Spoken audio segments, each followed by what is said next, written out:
자, 함께 만드는 안전한 세상, 인천소방본부 예방안전과 이경철 조종관 연결되어 있습니다. 자, 이경철 조종관님 안녕하세요. 네, 안녕하세요. 예. 자, 요즘에 그 조종관님 그 말벌 있잖아요.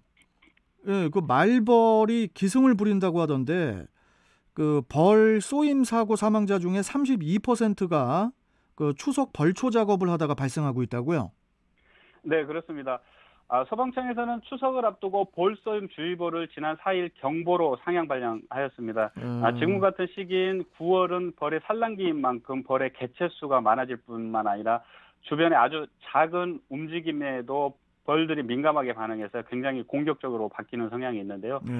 추석을 앞두고 벌초와 성묘 등 야외 활동이 증가하는 요즘과 같은 시기에 상당한 주의가 요구되고 있습니다. 자, 그렇다면 벌집 제거 출동 있지 않습니까? 출동. 이게 저 어느 정도 되고 있나요?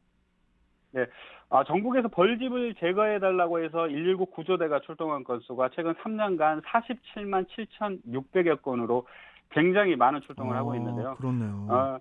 출동이 가장 많은 시기가 7월부터 9월까지로 39만 7,700여 건으로 83%를 차지하고 있습니다. 예. 그리고 지난 3년간 벌에 쏘여서 119 구급대가 이송한 환자 수는 16,700여 명으로 연평균 5,580여 명이 벌에 쏘여서 병원으로 이송이 됐는데요. 예. 월별로 따져봤을 때 7월부터 9월까지가 12,600여 명으로 76%가 이 기간에 발생하고 있었고 최근 3년간 벌에 쏘여서 전국에서 31명이 안타깝게 목숨을 잃었습니다. 그리고 인천에서도 하루 평균 30여 건, 많을 때는 50건이 넘는 벌집을 제거해달라고 신고 전화로 소방관들이 현장에 출동을 하고 있습니다.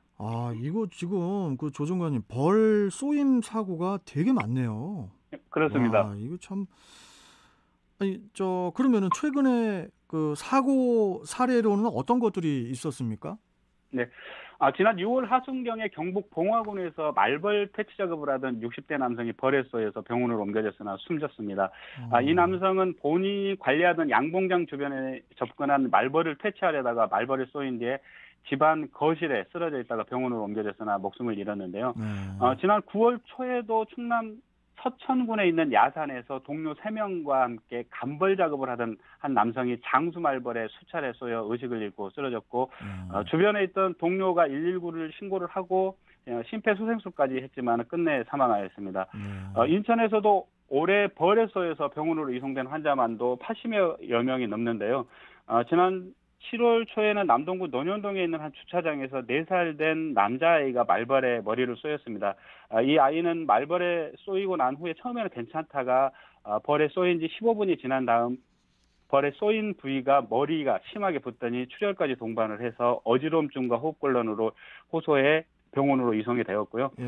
지난주에는 계양구 규련동에 있는 한 단독주택에서 60대 남성이 말벌집을 건드려서 쏘인 뒤에 기침과 가래를 동반해서 그 온몸에 두드러기 증상이 나타나 병원으로 이송이 되었습니다. 이렇게 장소와 연령을 불문하고 다양한 형태로 벌에 쏘이는 사고가 지속적으로 발생을 하고 있습니다. 자, 그러면은 벌초를 하고 성묘 전에 어떤 주의를 해야 될까요, 조종관님? 네. 벌초와 성묘를 하시기 전에는 무덤 주변에는 말벌집이 있을 가능성이 상당히 높습니다. 그래서 반드시 5분에서 10분 동안 주변을 조심스럽게 돌면서 벌이 날아다니거나 벌집이 있는지 확인을 하셔야겠고 이때 에프킬러와 같은 살충제를 전체적으로 뿌리는 것도 한 방법이 되겠습니다. 그래요.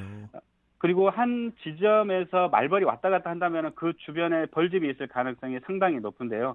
묘지 주변에 조그마한 구멍 앞에 흙덩이와 같은 것들이 잘잘하게 쌓여 있는 경우에는 말벌집이 땅속에 있을 수 있으니까 반드시 확인을 하셔야겠고요. 그리고 무덤 주변에서 흔히 보이는 말벌류는 주로 땅속 빈 공간에 집을 짓는데요. 그래서 사람의 발걸음이나 벌초를 할 때 애촉이, 진동이 전달이 되면은 사람을 공격할 확률이 상당히 높습니다. 알겠습니다. 자, 만약에 벌집을 건드렸다든지 벌이 공격을 할 때는 어떻게 해야 될까요? 네. 벌이 공격할 때 움직이지 않고 가만히 있으면 안 쏘인다고 흔히들 알고 계시는데 절대 네. 그렇지 않습니다. 아. 특히나 장수 말벌이 공격할 때는 무조건 빨리 그 자리를 피하는 게 아. 상책인데요. 예, 예. 벌이 공격을 하거나 벌집을 건드렸을 때는 제자리에 엎드리거나 움직이지 않고 가만히 있는다면은 또 다른 벌들이 가세를 해서 공격을 하기 때문입니다. 예. 그렇기 때문에 만약에 벌의 공격을 받게 된다면 무조건 10m에서 20m 이상 거리로 신속하게 그곳을 벗어나는 게 가장 중요하겠습니다. 알겠습니다. 자, 끝으로 당부 사항 있으시다면 좀 간단하게 한 말씀 해주시죠. 네. 전국에 지난 8월 13일 벌쏘임 주의보를 발령을 한 이후에 하루 평균 벌집 제거 출동이 2천여 건, 벌에 쏘여 병원으로 이송되는 사람들이 40명씩 발생하고 있는데요. 예. 벌초 등 야외 활동을 하실 때는 밝은색 계열의 옷과 챙이, 넓은 모자를 착용을 하시고 긴 팔과 긴 바지처럼 피부를 많이 가릴 수 있는 옷을 입으면 벌의 공격으로부터 1차적으로 방어를 할 수가 있습니다. 예, 예. 그리고 벌을 유인할 수 있는 향이 진한 화장품이나 향수는 가급적 피하시고 단맛이 나는 탄산 음료보다는 물을 가지고 가시는 것이 가장 좋겠습니다. 예. 그리고 벌에 쏘였을 경우에는 알레르기 증상이 심해지면서 몸이 심하게 붓고 기도가 막히면서 호흡곤란을 일으켜 쇼크사에 이를 수가 있습니다. 예. 벌에 쏘여 벌독으로 인한 사망 시간은 79%가 벌에 쏘이고 1시간 이내에 사망한 것으로 나타났는데요. 말벌의 독성은 우리가 생각하는 것보다 훨씬 강하기 때문에 최대한 신속하게 119에 신고를 하시고 1시간 내에 병원 치료를 반드시 받으셔야겠습니다.